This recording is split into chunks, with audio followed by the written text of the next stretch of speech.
In today's video, I'm going to teach you how to use Google productivity tools.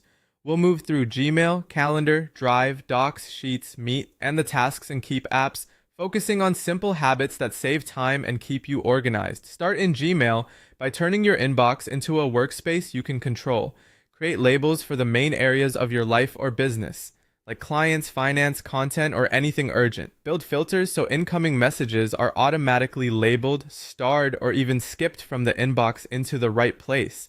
Star messages you need to act on soon, and create email templates for replies you send often so you can answer in seconds.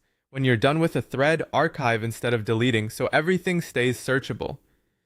For extra peace of mind, enable undo send and learn a few keyboard shortcuts to fly through your inbox.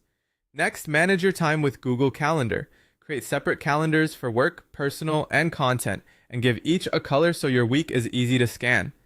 Add recurring tasks for routines, set reminders for 10 minutes or an hour before important events, and block focus time to protect deep work.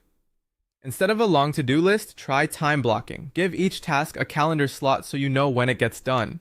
In Google Drive, set up a clear folder system with top-level folders like clients, marketing, admin, and finance. Use consistent file names so you can find things later without guessing, and share folders instead of individual files to keep permissions simple. Choose the right access level, viewer, commenter, or editor, so collaborators see exactly what they need. If you're working with a team, shared drives keep ownership centralized. For writing and collaboration, open Google Docs. Start from templates for proposals, reports, or standard operating procedures.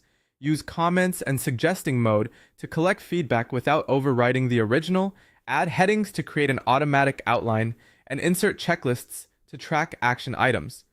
This setup works beautifully for SOPs, blog drafts, contracts, and meeting notes. To track data, use Google Sheets. Create trackers for content, expenses, or leads. Rely on simple formulas like sum, if, and count. Add filters to slice your view, and use conditional formatting to highlight priorities or exceptions. It's perfect for budgets, affiliate sales, client databases,